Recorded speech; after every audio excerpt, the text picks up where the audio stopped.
I haven't welcomed everyone. Welcome to Third Thursdays, our virtual artist talk started by Habib Suab and Heather Palasek. I'm Michael Chovan-Dalton. I run the JKC Gallery in Trenton, New Jersey. And it's really nice to see a lot of returning people and also some newcomers. So this is a monthly event every third Thursday, and we will be going through at least March, right, Heather and Habib? Mm-hmm. Yeah. So, without further ado, I will hand it over to Heather and Habib. And again, thank you very much for coming to our event. Oh, Awesome. I forgot to mention, uh, we will use the chat for questions and answers, and we will I'm reading the chat now. It's already getting pretty exciting. We will ask our questions at the end after both of our guests are finished speaking. All right. Thanks, everyone. All right, so I'm going to introduce the event itself to you and then hand it over to Habib, who will introduce our two artists. So Michael already said a little bit about it, but Third Thursdays is a monthly event at the JKC Gallery, which is an incredible photography gallery. Michael is the director there. He's amazing. They have monthly curated art shows. It's Trenton, New Jersey's photography gallery. This event that Habib and I have created for you is intended to build the photography community in Trenton, New Jersey. So we're very happy that you're all here with us supporting this endeavor. Thank you so much for joining in. Since our transition from in-person events to our online Zoom meetings, we've been able to feature some artists from out of state in addition to our local photographers. We're just really excited to show the world how awesome Trenton actually is. And tonight we have two artists, one local photographer, Derrick from New York City, and Eric actually from all the way in LA, joining us tonight. This event will be an hour-long event. Each artist is going to be presenting their work for about 20-25 minutes. Derrick will be going first, Eric will follow, and then once both artists have presented their photography to us, we'll do a Q&A at the very end, which will be moderated by Michael. To contribute questions to the Q&A, please, throughout the presentations, feel free to type into the chat box, or you can wait until the very end and type them in after the presentations are over. So with that being said, Habib, I'll pass it over to you. You can introduce our artists tonight. Hey everybody, thanks for joining us once again. I'm happy to see everyone. We have two extraordinary talented photographers tonight. I'm so excited, really excited about these two guys. We have from California, we have Eric Lampe. Did I say it right? All right. So Eric, he pretty much captures the culture that's in Cali, that good West Coast feeling. I'm talking about lowriders, sideshows, just everyday things that go around there. And also, I'm excited he's the first urbex photographer that we have. If no one knows what urbex is, that's going to abandoned buildings, different things like that, and really capturing beauty in really distressed areas. It's one of my favorite things to do also. And we also have Derrick Stasbender. Is that right? Did I say right? All right. So Derrick is from the Bronx. He's an amazing street photographer. He documents different things throughout New York, and he's also a Fujifilm X creator. And man, his photography blows me away. So without any further ado, let's get it started, guys.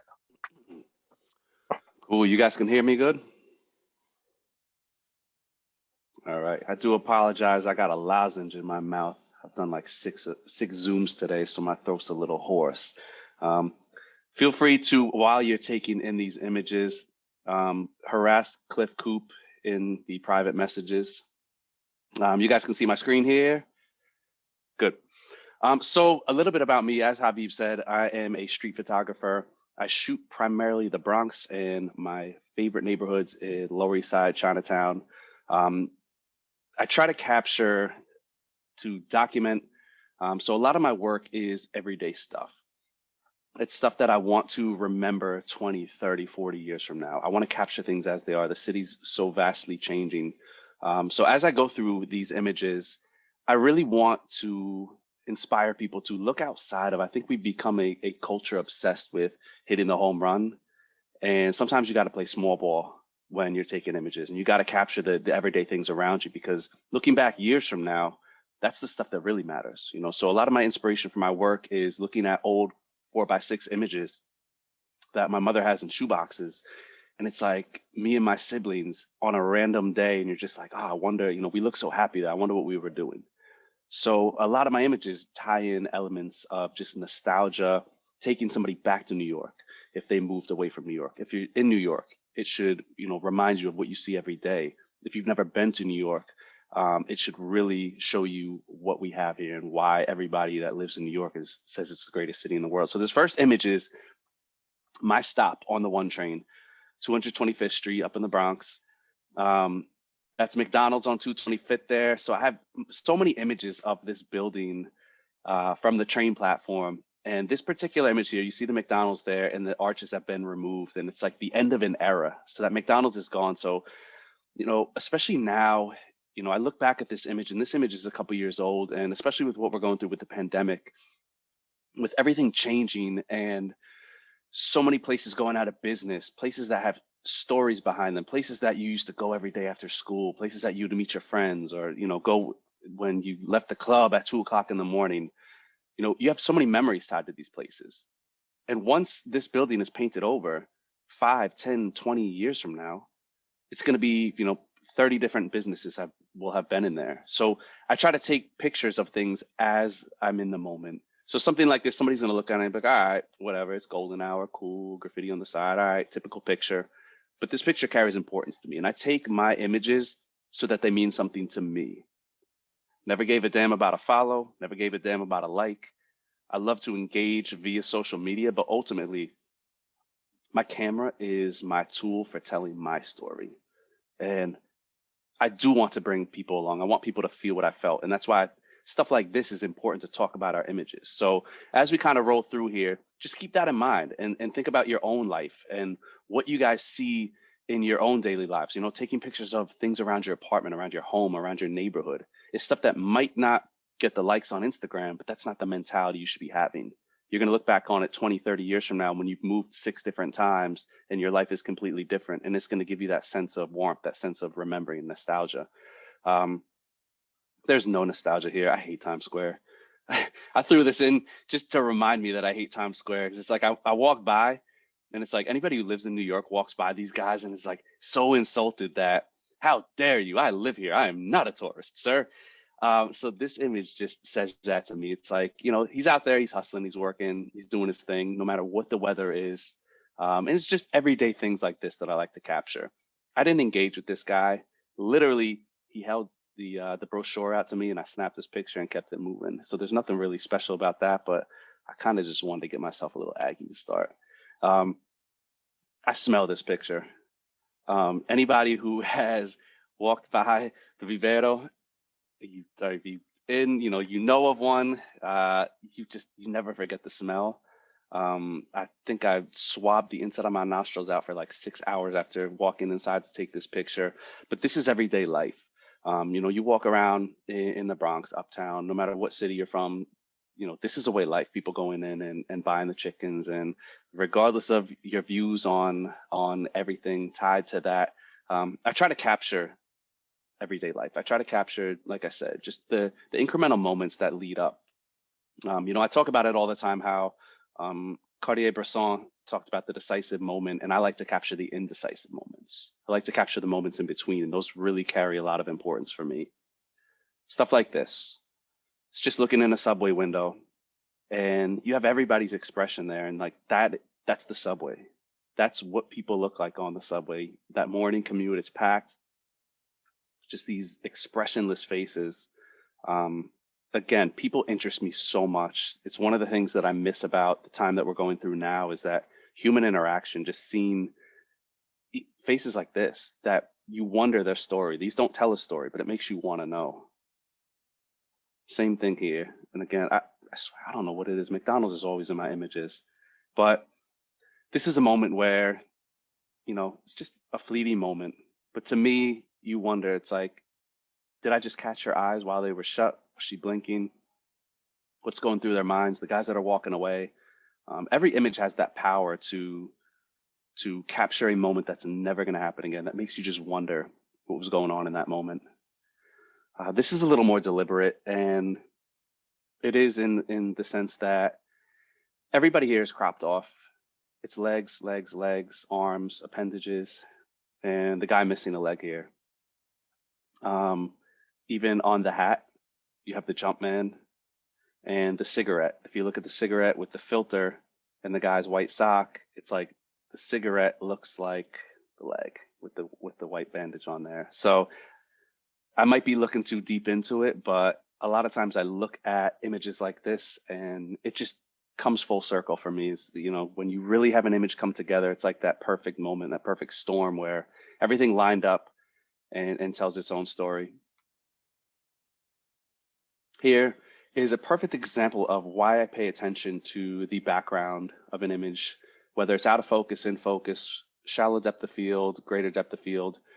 You look at prime corner retail, no more sharing, retail opportunities, all while she's filling bags up with cans. And to me, it's just like, this is, you know, what we're going through is historic. I mean, you walk through New York, and greatest city in the world by many people's standards, and it's just retail space open after rentals and lease, and it's just a city that's ailing. And to see people out there day in, day out, breaking their backs for 5-10 cents at a pop, you know, it's heartbreaking. And but it's something that I feel we have to capture. We have to see this side of life.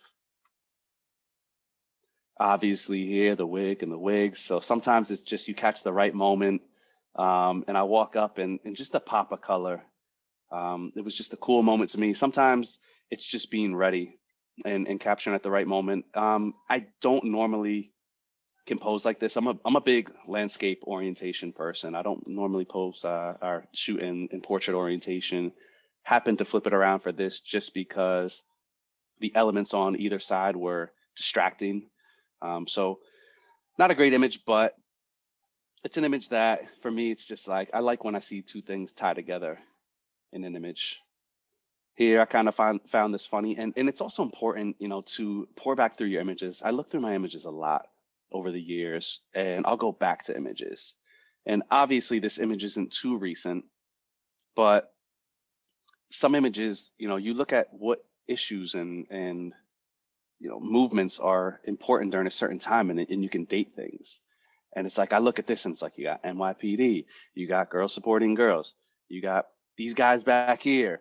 And it's just kind of like a microcosm for what we're going through now. And this image was taken a couple years ago. So it's like, I look at images like this, that there's nothing dynamic about the lighting, the composition. I shot this from my chest walking by.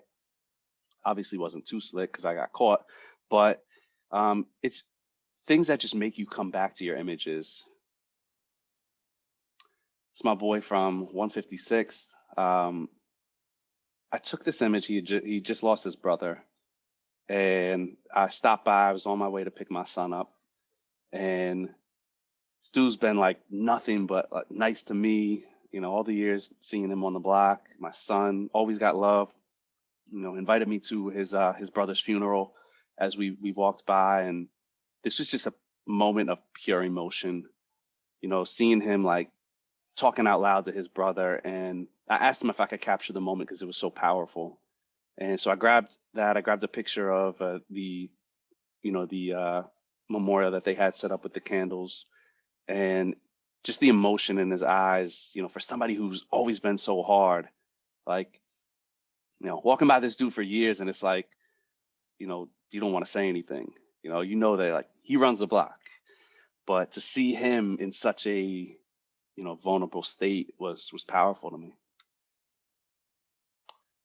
And sometimes it's just, you know, the way an image takes your eye through the scene. You know, it's really, we see with our brains, and our brain pulls your eyes from the kids to what are they looking at. And oftentimes I like to capture when people are looking outside the frame, because to me, it adds a sense of interest. I want to know what they're looking at. What were they focusing on? Even just the leading lines. And again, it's nothing that is a make or break image. It's not a cover image, but I like things that are more pensive. I like scenes that make me think and really just want to look back on and wonder what was going on. Like this dude, this guy's over in my neighborhood, and he's wild. He's always out there. He got his little scooter, right up in his face. Obviously pre-COVID, got to throw that out there, right? But this dude's just a wild character. And again, it's one of those things where I always walk by him, but it's like, you don't know if that's just his personality or if he's just wild. And so I took the opportunity one day, it was his birthday, and he was out there drinking, bunging out, had his little moped joint. And he said something like to my son. So I'm like, this is it. I always look for people to engage. I love when people stop me in the street, because that's my invitation to engage with you, to learn your story, to take your image, to, you know, I look at this and now this is a piece of my whole story. So I caught him. This is in all his glory, like all his glory, none of his teeth. This is what it is. This image uptown, you know, I like images that have a lot to digest. I like to look through. I mean, I'm sure you're getting a theme for people interest me. I like to know what was going on. What were they thinking about? What were they talking about? What was going on in their day? The fact that the dude is passed out on the stairs, so matter-of-factly right next to people. I could look at an image like this, and even if it weren't my own image, I'm still going to be interested in looking at this image. And again, when you look at this image now in 2020, it's like, damn, I would kill to be sitting right next to somebody. I wish somebody would violate my space on the subway. Like, I just miss that human interaction so much that we took it for granted before. You know, I'm not going to go so far as to say I wish somebody's ass was pressed up in my face in July on the 1 train, but I want that human interaction. I'm sorry. Anybody who knows me knows it wouldn't be me if I went a little off the rails, but I miss this. I miss being close to people. I miss that interaction, this, you know, expression. This guy wandering the streets, it was a homeless guy, and that glimmer of hope in his eyes. I don't know what it is, but that's the power of a photo. Doesn't matter what happened before, doesn't matter what happened after. That one moment is all it takes. That's all you need sometimes, to just capture that one moment. And it may not make his life any better. It may not make my life any better, but I can look at this image and I can smile, and I can show this to people and they can smile, just knowing that, you know, there's emotion there. There's still emotion. You know, many people just step over these people on the street. They walk by them, but you know, I love capturing images. I love engaging with people who are homeless, in part to tell their story, to make sure that they're not forgotten. And I know it's such a polarizing thing. I know everybody's so quick to jump and say that it's exploitative and it's this or that, or it's poverty porn and this and that. But, you know, 95% of the people out there saying it have never sat down on a slab of cardboard, you know, never went and bought a homeless person a, you know, King Cobra or a carton of cigarettes just because. Why am I going to give you a, you know, this is what you want. I'm not going to tell you how to live your life. You want cigarettes? I'm going to give you cigarettes. You want a little drink? I'm going to buy you a nip. It's not my job to judge. I just want to make people feel like humans. Again, just sometimes the lack of faces can be so, you know, evocative, where you don't have to see expressions to really have the gesture. Now this guy's got a whole nother level. He went from dyeing his beard to just dyeing. He's like, fuck it. Excuse my language. I'm just going to dye my whole damn face. I had to throw him in here. I was going through culling images for this, and I'm trying to show some of my work that I don't put out there as much as well, so that, you know, people who are watching that maybe have seen me present before on like same 5 images.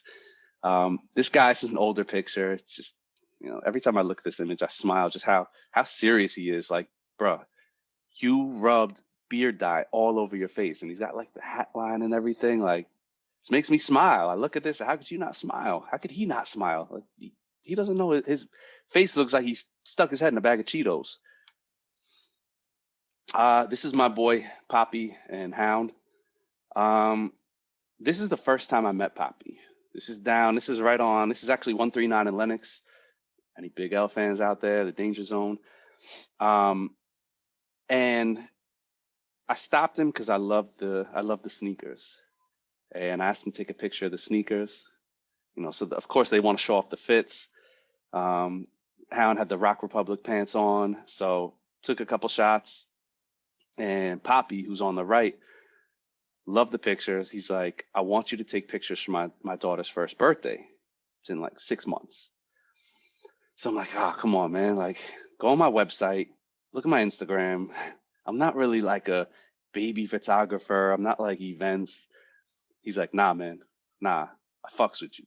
So I'm like, all right, not gonna turn this down. I said, look, if we're still talking in 6 months, I'll do it. 6 months later, dude hits me up. Here's the address. Man, all right, gotta get a speed light. Damn. So I go and I do the pictures, and you know, he's like, yo, it was up in North Jersey, and he's like, you know, you going back to the city? I'm like, yeah, definitely. He's like, I gotta work. So I'm like, all right, cool. He's like, you can give me a ride. So I gave him a ride back, and you know, it's funny. I go back. I'm like, you know, it's awkward as hell. You know, second time I met the dude riding him back to the city. I'm like, so what do you do? He looks at me. He's like, come on, man. You know. I'm like, wait, what? He's like, you met me out. I'm like, oh. All right. You block boy. All right. My bad. So, you know, I always tell this story to people because it's like everybody's so caught up in judging and trying to figure somebody out. And, you know, you don't know somebody's story. Let them tell you their story if they want to tell you their story. And don't judge them by their story. You know, I'm not Judge, Jury, Executioner. This dude, every time he gets locked up, every time he gets out, I get a text message from a new phone number. Hey, this is my new phone number. Yo, I just want to make sure everything's good. How's your little man? Is he getting big? Come through the block. People I grew up with don't even reach out to me as much as Poppy reaches out to me. Like he's brought me in spots, taken me in, even though everybody thinks I'm the undercover. It's nothing like walking into a spot where nobody knows you and you got a camera and you're whiter than a roll of toilet paper with your hat backwards. Like, oh, come on, man. Like, please warn me. Like, but you know, I got so much love for this dude because he's super real. And you know what? I remember him telling me, he's like, I put food on the table for my family the way I know how. Can't fault him for that. This lady, we got in a little, I'll show you yours if you show me mine contest with tattoos. So I thought it was kind of cool. She got her first tattoo at the age of 73. And that is for her husband who passed away 10 years earlier. They both love dolphins. So at 73, she went out and got a dolphin tattoo to remember her husband.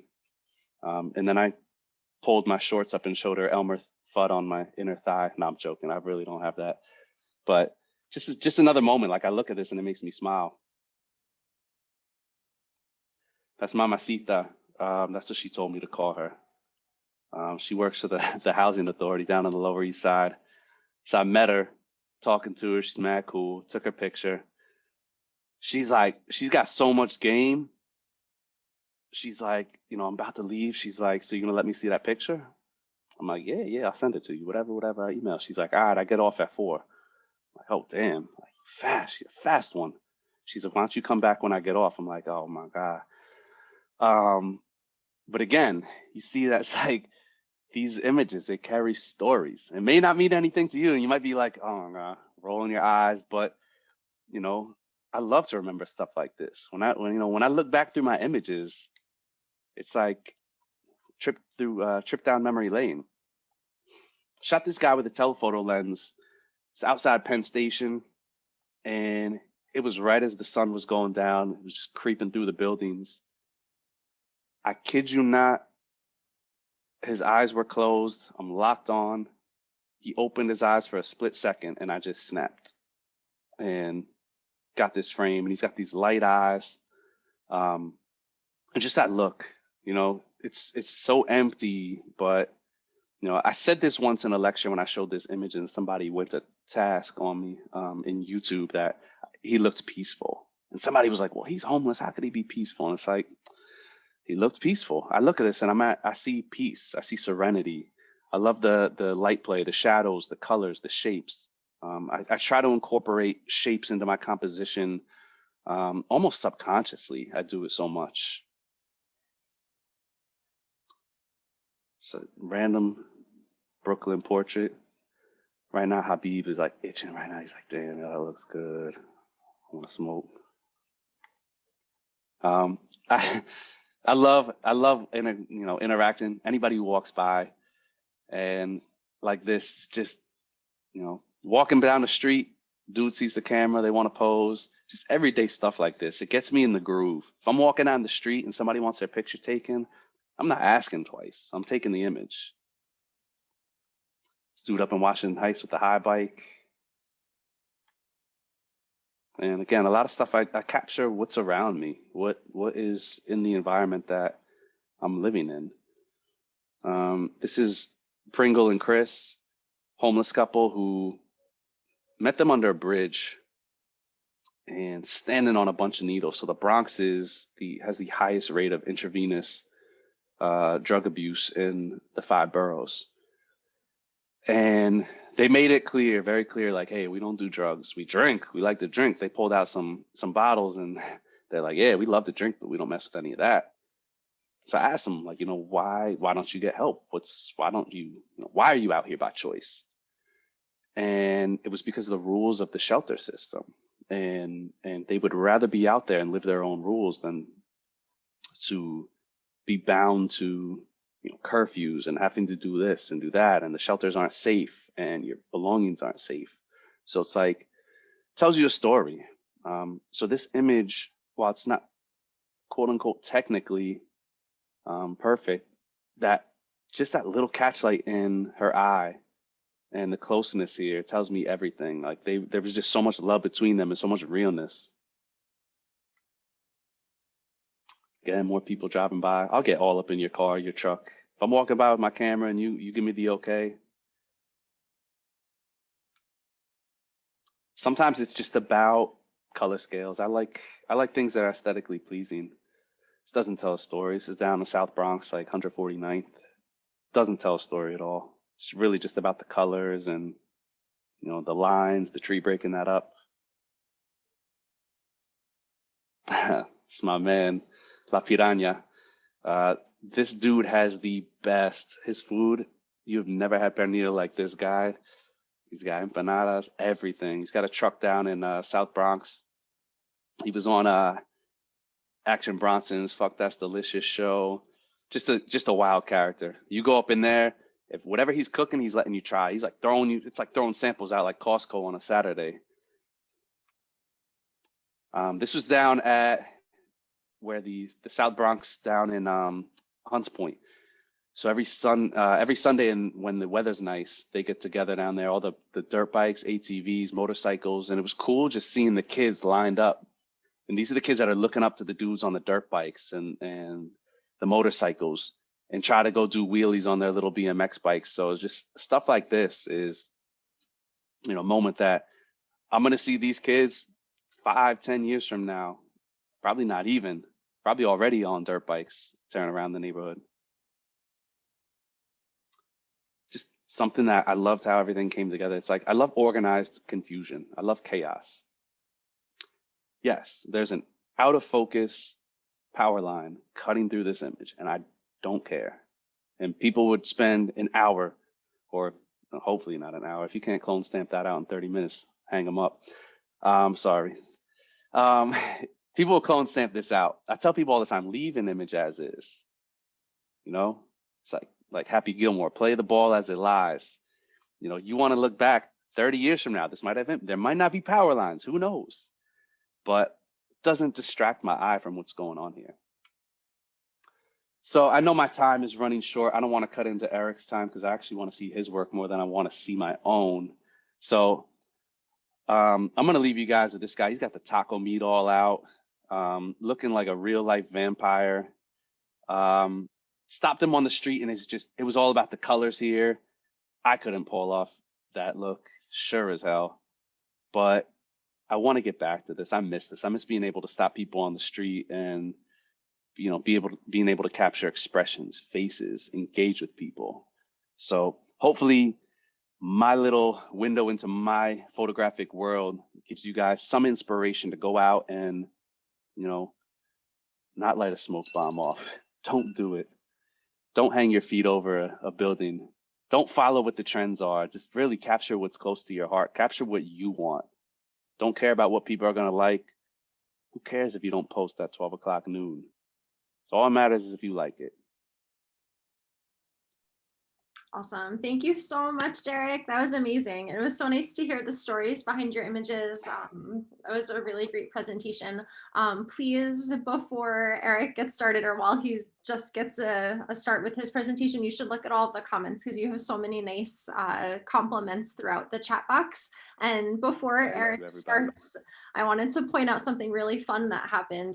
Hayden Green said, every time he looks through your images, he expects to see someone he knows. And a few photos later, actually, Dolo Christopher Davis said that he recognized someone in one of your photos. So that was a fun coincidence. So with that, thank you so much, Eric. You can unmute your mic and get us started. I did. I'm good to go. Wow, that was amazing. Wow, hard act to follow, man. That was beautiful. Really, really just drew me in and had me fall in love with street photography all again within like 20 minutes, man. Like you said, I miss it pre-COVID, being able to just hit the streets. But I'm gonna get going here. Eric Lampe out of Los Angeles, California. Been shooting now for about 8 years. What originally got me into photography was therapeutic. Like so many people, it just takes them away from the day-to-day grind and what they're going through. And at the time, I was going through some family issues. So it was my escape. So I'd hit the streets of San Francisco looking for graffiti in the back alleys and wherever I could wander to. And really, I cut my teeth with street photography, but then street photography wasn't enough for me. These back alleys weren't enough for me. It was going in, what's inside this abandoned building, what's in there, what's the history to this place, what can I find out? It's the combination of architecture and the man-made decay and the natural ruin that happens with time. So I'll start out with my first photo here is from a Bombay beach. If you don't know about it, I suggest Googling it because I don't got enough time to explain it, but it's an environmental accident that happened back around the 40s or 50s, and it turned into a tourist haven for a number of years. And then the water went nasty and chased everyone out. Short story to it. So now all that's left is abandonment, and artists have gone out there now to kind of reclaim it and do their own spin or try to salvage it. I go out there now because of COVID and I'm away from society, go out there maybe once a month to just explore and shoot. So I really love the desert vibes in California and Nevada. This is almost down near the Mexican border here. Just abandoned train, and there's 4 or 5 cars, and then humongous trestle if you want to hike 15 miles out, but I don't want to hike that far in the desert any time of year. So if you're ever down to do that, hit me up. I'll send you the link. But anyways, there's another spot from the Bombay Beach area, one of the little resort areas. This is now demolished, and it's one of the things I love so much about urbex. And if you're not familiar with the term, it's urban exploration, exploring abandoned locations. And after a while, because California is such a, how should I say it, real estate property is so expensive out here, nothing sits abandoned or unguarded for too long. So there's times that I would have to, if I can't naturally just walk in there like I could here, I might have to hit a location before the sun's up, before anyone's even around, or dodge security to get into a place. I'm still a purist when it comes down to it, to where I don't break into locations. So I'll find a way in, and 9 times out of 10, there usually is a way. But it's bad enough that I'm trespassing. I don't want to get hit with any other kind of legal issues. I'm too old for that. So I want to be doing this as long as I physically can. Now this is out, I won't give too many details, but this is out in the Mojave Desert. It's a government Superfund site, and it's the ground is toxic out there for sure, but it's a unsafe area, and I forget the reasons why they closed it down, but it's an old mining site, and then artists have taken over it. You can see here, this is all in the center. That's all carved into the metal. It's not just paint. It's been, they took actual equipment out there to cut into the sheet metal. Once again, my favorite areas to visit, Bombay Beach, just the ruin, and just to, you know, who lived there before. Right now, the only people that live out there are kind of rejects of society, or people who can't fit in anywhere else or can't afford to move. There's some people out there that have been out there for 30, 40 years still, and they can't afford to go anywhere. And because of the dust and pollution in the water, it's really unsafe for them. This is out again in high desert Nevada. I forget what the story is with this plane, but it just caught my eye. It was parked over near an old infamous brothel right out there. So I'm gonna move fairly quickly because I got a few stories for some of these. Once again, Bombay Beach, this is actually, like I said, artists have taken over some of these areas and done their own thing with it. This is in the front yard to my Airbnb. So, but I'm captivated. Now, this is actually just last month. Along with the urbex, I found that some pictures just stand alone aren't good. It needs somebody in them. And it doesn't have to be somebody that's per se a model, but just something about them's got to grab my attention.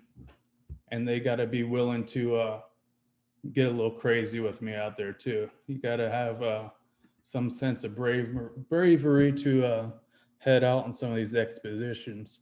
Once again, this is that mine again I told you about. This is all cut in the middle, metal. You can see the sun coming through the tanks here and onto the ground.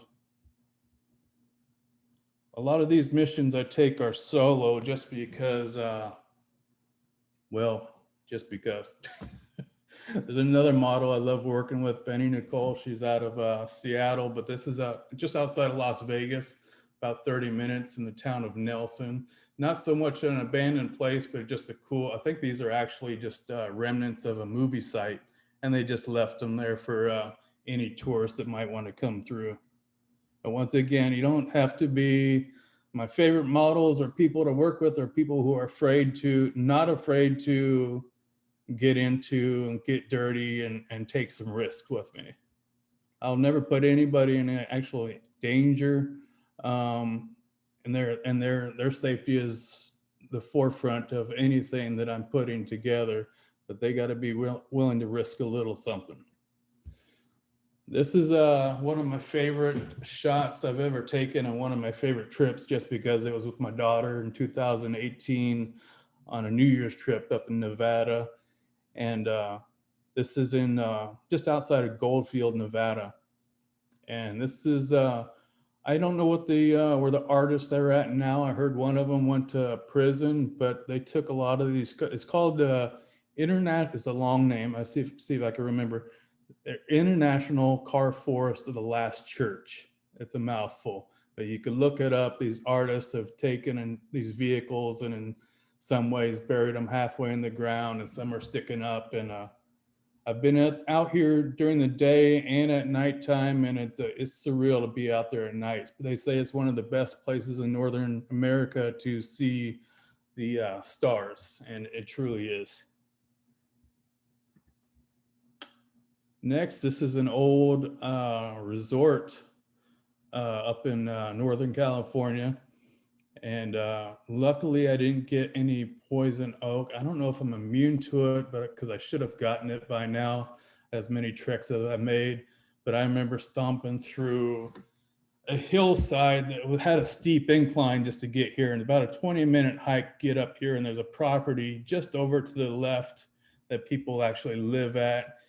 And we went early just to avoid any kind of line of sight because we're not too far from them. Now, once I got to, like I said, I've covered everything in California that I wanted to see or could see. My next step was to head interstate to what's been called the urbex mecca of the United States, and that would be Detroit.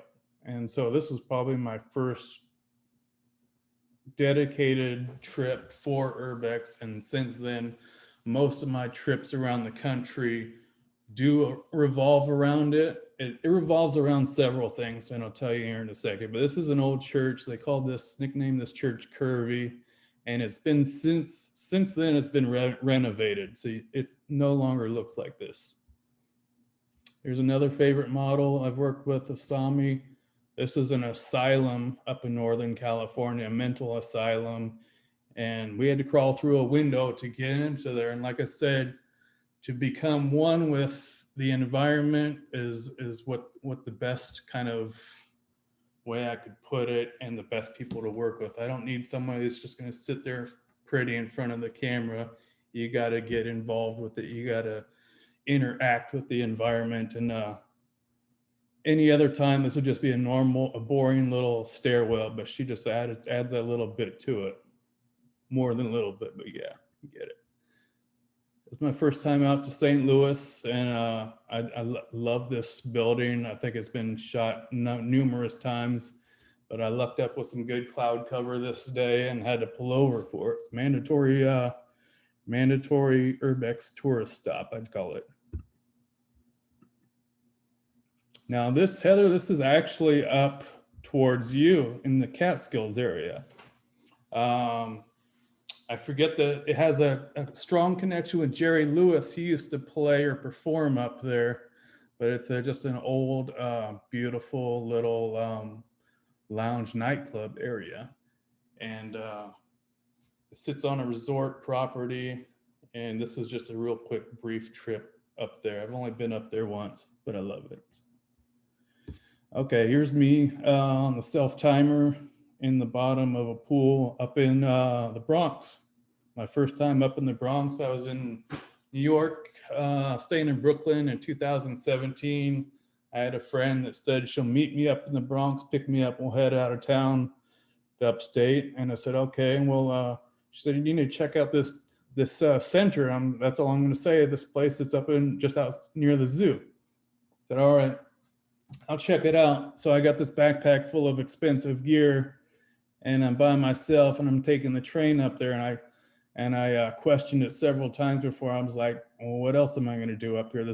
At the time, the trip kind of bombed on a couple other fronts with some people, and plans fell through. So I had to reclaim this trip somehow. So I hit up this center, and when I entered this place, it was kind of a trip, because I get off the train, I walk away from the city, and I get to an industrial area, and I feel a little bit safer because I'm away from kind of prying eyes.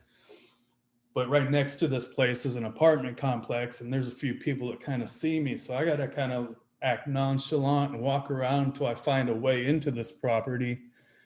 And I walked by these homeless ladies, and I was like, don't mind me, ladies. I'm trying to find a way in here. I don't want it to be direct and upfront with them. They're like, oh, honey, the hole is right over here. Just be careful. I'm like, okay. So I make my way through the hole into the fence, and I walk through the courtyard, and there's a variety of doors open for me just to walk right in. There's no trouble whatsoever. The door I pick, I step into, and just as I step into the door frame, I see somebody coming down the staircase to my left.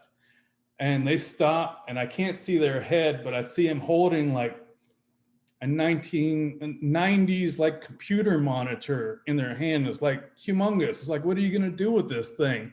And he stops, and I stop, and we're frozen. I can't see his face. And I said, hey, I'm just here to take pictures. And he says, okay. And he says, are you cool? And I said, I'm cool if you're cool. And I made my way around the corner, hid inside a closet inside a cafeteria just to make sure he wasn't going to regroup with anybody. I peek out a window to make sure there's no one joining him. I didn't see him again, and I get on with my tour of this place. So while I'm touring this place, my friend is getting close to picking me up, and she says, "Hey, I'm going to come in there and show you around, but there's a group of kids out here." I'm like, "Oh man, okay." When she says group of kids, I'm assuming somebody, kids in their 20s, anyone younger than 30 to me, right? So I pack up all my gear, ready to go out there in case she has any issues. And I take my tripod out, and I fashion it into the most weakest little weapon I could form, right? Just extend it fully. And I make my way around the corner outside the courtyard. And there's a bunch of kids that run from me, and they go, and they're actual little kids, and they say, "Hey, he's not homeless." I say, "Hell no, I'm not homeless." And they stop to turn around, and I start to chop it up with them, and they want to say, "Hey, what's in there?" They're armed to the teeth, ready to go in there and take on whatever was there. But I just said, "Hey, can I take your picture really quick?" I said, "I don't advise you to go in there, but if you do, just be careful, you know." And you can see right here, this is the only reason that I included this shot that I would say is the closest thing to street photography in this collection that I'm sharing tonight, just because it ties in with this place. You could see a couple of these kids in the background really didn't trust me as this white guy out here doing, you know, we know better. We've been warned already. But this is one of my all-time favorite photos I've ever taken, and the story along with it makes it even that much better. So this right here is up in Seattle. Actually took, I forget what this place is called, but actually took this undercover of an umbrella because, as you know, it's always raining in Seattle. Once again, this is Seattle, and it's beautiful clouds. It's actually outside of Seattle, about an hour or two. This is an old farm property to another mental health facility. Just some of the ruins, and I just love moodiness to my image. Growing up watching horror movies, Alfred Hitchcock and Twilight Zone, and eating too much sugar, that was just kind of like the formula that kind of helped create what's inside my head. Once again, it's a Benny Nicole. This is an old logging mining town up in Washington. Not much to it except some brick and some beautiful, what do you call it, overgrowth. This is out in St. Louis again, one of the last, I think the school is demolished now, but schools are one of my favorites to explore. And it's kind of funny, considering I hated school growing up. I mean, everybody does, but I really did. Me and school didn't get along. This right here is Detroit. And this is one of those places, I mean, there's homes like this all over. But this one stuck out to me in particular because just the amount of nature reclaiming this place. I mean, 2 houses down, I think there's like people living in a home, and you got this 2 houses over. It's wild to me, but it's normal to them. It's a trip. That's a church from St. Louis. And an old farmhouse, I would say Central California. I was telling Habib I'd take exploring in the city over the country any day, just because the country is just wild, it's crazy. It's one of the few places that I did wear a mask just because it's overwhelming, and there's too many things that are harmful to you in there. This is in Austin, Texas, 2017. One of my favorite models to work with. When I make travel plans, I Google search and see what's bizarre or weird out there to photograph, what's been left behind. And it's kind of like a rabbit trail. You chase after, you find one place, and then it takes you to another spot, and then it takes you to another spot. And then I figure out, all right, who's going to look good here in this photo, and who's available. This is in New Orleans. I could say that now because it's been bought this past year and boarded up. It's an old chapel to a senior home. This was on my list for a number of years, and that's the thing with urbex is you urban exploration. You got to jump on locations the best you can because they're not going to be standing still for much longer. This is Birmingham, Alabama high school theater. Another Birmingham school. Just tell the toll of weather and time on these places. This is Detroit in the winter time, an old apartment complex, and just like I said, the architecture and the way these places have been made. And I got to wrap up soon. So here's an old abandoned funeral home in Alabama, and one of the brave souls that would venture into there and shoot with me. She will do damn near anything I throw at her. This is in New Orleans. I'm a big fan of industrial decay. Anything you're not going to really see anymore within the next, within our lifetime.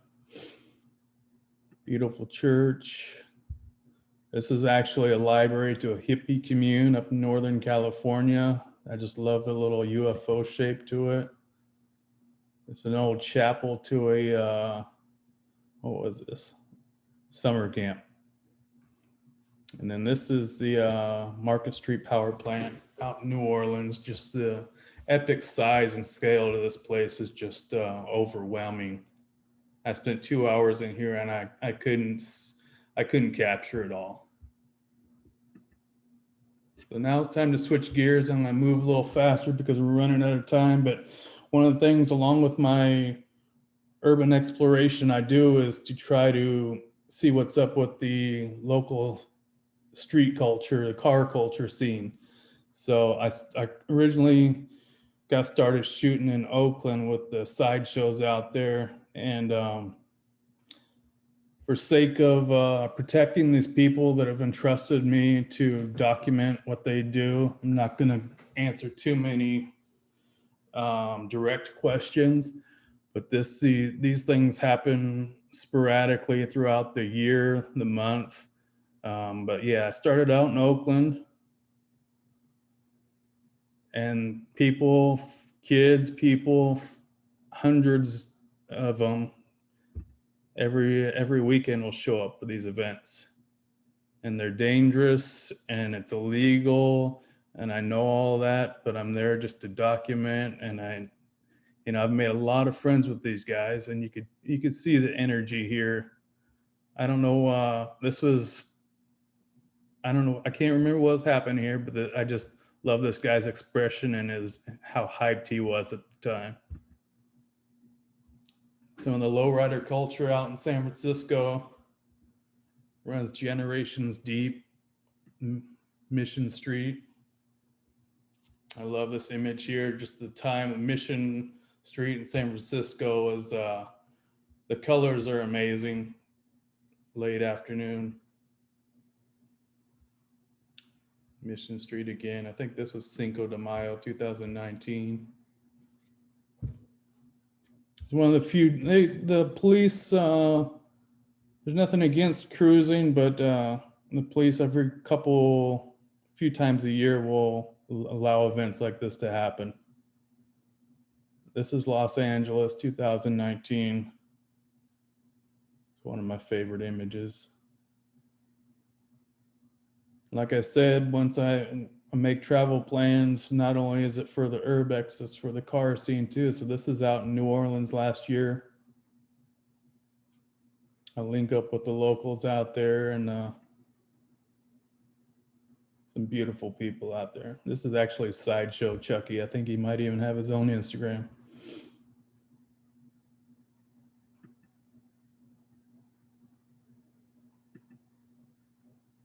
This is back here in LA. My first summer here. I've only been out here for 6 months, but just a lowrider scene over in near Crenshaw Square. more of the local sideshow activity. Like I said, hundreds come out for it every Sunday. Sunday fun day, we call it. If you've seen my stories, you can see it gets wild. People do get hurt. Cars do get ruined. People do go to jail. But it's the energy level and the excitement is unlike anything really nothing I've ran into in my life. And that is pretty much it for me. Well, I want to thank everybody. Appreciate it. Yeah, that was amazing. I love seeing the connection between yours and Derrick's work. You both spoke a lot about nostalgia. Derrick photographing like the McDonald's that is no longer existing, and photographing a time in New York City and people in New York City that are ever fleeting. And Eric, I love how you talked about how your these urban places, you have to like get on it, like you said, because they're not always going to be there. Someone's going to buy them up or board them up or fix them up. Yeah, it's great. So I do have a question in there about nostalgia I'd like to ask you guys, but let's see if we can go through the chat, see if anyone has any questions. There weren't any questions. Oh, okay. Lots of great comments, and I will save them for both of you and send them to you. I mean, really, fantastic job. You're both such great presenters. You represent your work really well, and I'll make sure I send you the chat. I did see one question that Hayden actually posted. He asked, Eric, what's a sideshow? Sideshow is just the cars take. Well, the sideshow scene originally started in the 80s. It could be even further than that in Oakland, California, where folks would just come out, bring their cars, and they had to be really nice to bring them out. I mean, from top to bottom, rims, music, beat, paint job, everything had to be on point to bring them out. If they weren't clean like that, you had to pretty much tear it up or show off anything else you can do with this car. That's originally where it started. It didn't start out as being this wild event it is now. It just kind of evolved from that. So the sideshow is actually just where the cars will take over an intersection in the city and do donuts and drift, and people say, well, that's just stupid. And well, to an extent it is stupid because they're ruining their cars, they're ruining their tires, they're putting people's lives in jeopardy and getting themselves in trouble with the law.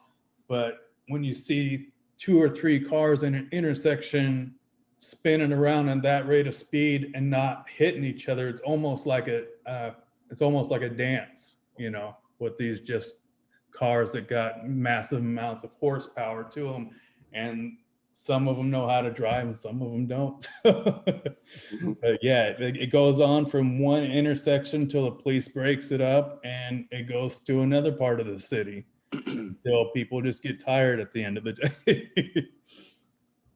Well, now the questions are rolling in. From Marcy A. Roberts to everyone, to both of you. What is your secret for capturing shadows? Your photos are amazing. I think that's for you, Eric. Shadow King over there. Well, you know what? If capturing shadow and light, I won't shoot anything if the light isn't right. And I don't know if there's just a secret to it. It's just I've butchered hundreds and thousands of images before I even got close to getting it right, so I don't have a formula or recipe. Exposed for the shadows, process for the highlights. Yeah. There you go. This is for Derrick. Do you give the photos back to people who are in your photos? Surprisingly, most people never reach out. If I stop and give somebody my information or take their information, you would think they would hit you up. Usually they don't. I do carry around, I have a little Fujifilm Instax printer that I'll print out. It's like prints out a little square Instax print. So when, sometimes if I have the time, I'll stop and I'll print them out something. It's just a cool little like token, something I can give them to take with them, for that, to share that moment. But I welcome people. I love when people hit me up and they want to see the image, but it just doesn't happen. I don't know if they think I'm gonna like charge them, or they just there's surprisingly a lot of people. I think we've been brainwashed to think everybody cares about pictures of themselves because of what we see, what we're inundated with on social media. But a lot of people just don't care. They're more than happy to be a part of your moment and keep it moving. That's right. Yeah. Yeah. Same thing happens with me. Yeah. From Marcia Roberts, how did the baby photos go, Derrick? So I mean, they were all right. it's they were just regular old event photos. I mean, of course they had my spin on them, but it wasn't what I really shoot. And I'll tell people this: lean into your passion. You don't want to put stuff out there that isn't your passion. I don't know if this is like unsolicited advice at all, but if it is, oh well. You know, when you go on somebody's website and they have like street photography and then weddings and then engagements and then travel photos and this and that, and it's like I think you need an identity. You know, nobody wants to go on a site and see 5 different things. So it's like I stay in my lane. I did that as a favor. I will never post those images. Nobody's ever going to see them. If they post them, it's whatever. But the reason is because I'm not passionate about those images. It's not it's not the style I really do. I did that as a favor to somebody who I obviously cultivated a friendship with. But I mean, I don't take pictures if they're not fire. So, they were at least all right. So that answers it. Yeah, I think so. And I don't see, I don't see more questions. Cool. Good. You guys are easy. Derrick, have you ever had any physical altercations out on the street? I've almost been robbed twice. Wow. Both times South Bronx, both times broad daylight. Neither time successful. I mean, I'm a big enough dude where a lot of these people, they're not really going to test you. I'm 6'2", almost 200 pounds. So I'm sure you can find somebody that's like a little easier to overtake. Like, even if you could take me, I'm not going down without a fight. Like, both of us are going down.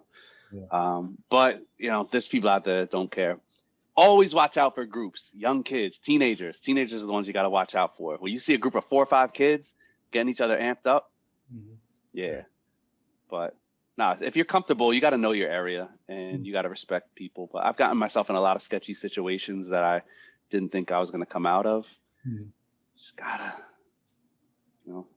act natural. Right. This is from I'm sorry if I mispronounced your name. Gul Civicoglu. Do you insure your equipment? This is a tricky one for me. I'm a brand ambassador. That's right. Well, not it. I'm just gonna keep my mouth shut on this one. Well, what about you, Eric? Do you insure yours? Do I insure mine? No. It should be. No. A lot of equipment falls under the umbrella of homeowners insurance too. Right. Yeah. Yeah. If you take the serial numbers down. I should be covered then technically, but I haven't double checked. But yeah, there is that fear that I'm ever going to be without. But I got a couple rigs here at home, so if I lose, I don't usually hit the streets. If I'm doing street photography, most of the time I'll shoot film. And if I'm doing any of my urbex or anything special that I really need to nail it, then I'll go out there with my Sony. But yeah, other than that, yeah, there's always that fear that I'm going to be without. Don't be that person that pops up in a GoFundMe for new camera gear. Oh, no. That's weak. No, never mind. Well, the simple question that I had for the two of you, thinking about how both of your work has a little bit of nostalgic feel to you, I maybe got the impression that the two of you are possibly nostalgic. And I know for myself, I certainly am. And I got that from my grandmother and looking through family photo albums, and it got me really interested in photography. So I was just wanted to ask how each of you got involved in photography, what sparked an interest in you, why, like, how did you get involved in what you're doing now? Well, ever since a kid, I've been drawn to images, whether they, like you said, family photos or magazine or newsprint. And I never pursued it. I was originally, when I was a kid, I was going to go into another creative path with cartooning or art and that kind of thing. And as a teenager, I got into a life of crime, and that derailed any kind of creative outlet for me for a long time. And it wasn't until, well, the mid 90s, I picked up a film camera. I didn't pick it up. I'll say I stole it. Okay. But for 25, 30 years, I've been squeaky clean. But anyways, I originally got started with the film photography, but I documented my neighborhood and the car shows and the cruises back then. And I was always the go-to guy with the camera back then. And then years later, you kind of shelf that and you have the family thing going on and work and priorities. It wasn't until the last 8 years that I picked up a camera again, because I got tired of seeing so many photo opportunities passing me by. And you know, you could do only so much with the iPhone, and even though the cameras have come so far, they're never going to be the same as a digital mirrorless DSLR, whatever you want to work with. And yeah, that's just where it's gone from there. So Yeah, I got a hot pink Kodak Pizzazz 110 film camera. wow. And a Fujifilm 35 millimeter, both for my 8th birthday, each from a grandparent. So you could tell which was the grandmother that hated me. But I like I said, you know, when I was talking about my images, look, my mother always took pictures. I still have my mother's Canon AE1. Wow. Like same exact camera that I had pictures of my whole family taken on growing up, and I still take pictures with it. So it's just like super, super, super sweet for me to use the same camera that took the pictures that inspired me. So it's like my mother always kept boxes and boxes and boxes of pictures. So looking back on them, and it's just like what I said, you know, you look back at stuff, and even a simple thing, looking at a storefront. That's why a lot of my images are just like, it's whatever. It's a storefront. It's a street. It's stuff, you know. I recently was talking to a attorney who deals with a lot of copyright cases, and he said the most valuable images are images of architecture, like landscapes that have changed. So think about it, right? There's so much change happening, especially in this city. Once that change happens, you know, the cranes aren't going back up. It's never going to go back to the way it was. People want to remember things as it was. You know, whenever you get together with a group of college friends or old friends, what do you talk about? Mm-hmm. You know, you talk about 5% of that time, you talk about what your lives are like now. 95% of the time, you're talking about the past. You're talking, remembering things. You're talking about memories. So I like to capture stuff like that in my images. I mean, I go through my images and it's like, oh my God, remember when this happened? Remember when that happened? And you know, I remember this day because, you know, this might just be a picture of a woman standing on a corner holding her daughter's hand, but I remember I stepped off a curb and busted my ass right after that. So it's like you remember things through your images. That's awesome.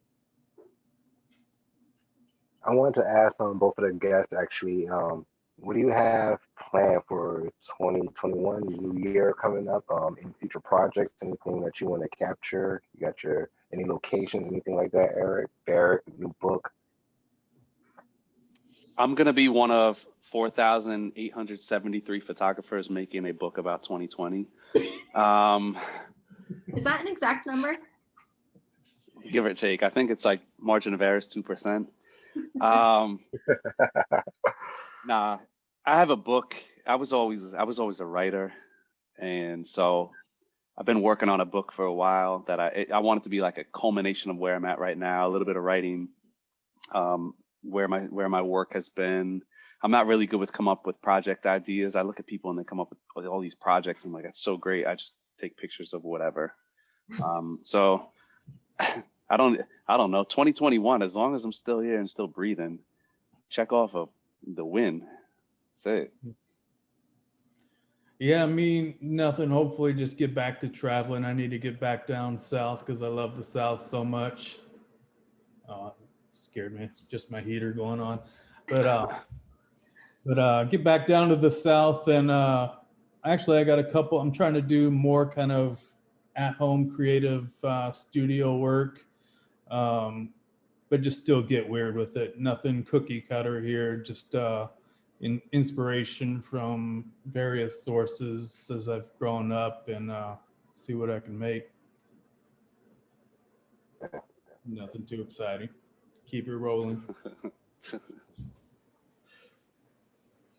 Man, I want to thank both of you guys for actually presenting tonight. You know, I'm a fan of both of you guys. I'm glad you're able to share your work to everyone that actually tapped in with us tonight. Heather, you have anything else you want to say? No, just a big thank you to everyone for joining us. Yeah, thank you guys so much for coming in. And Derrick and Eric, you guys did a great job tonight. It was very inspiring.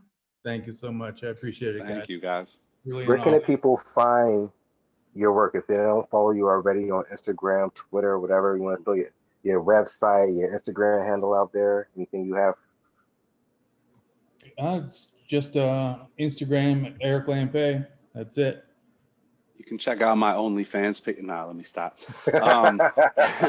Link in bio. Like a machine is hot chocolate. Like a machine, likeamachine.com, like a machine that, oh, Hayden, he's mad. Look, he's mad. I called out his OnlyFans on here.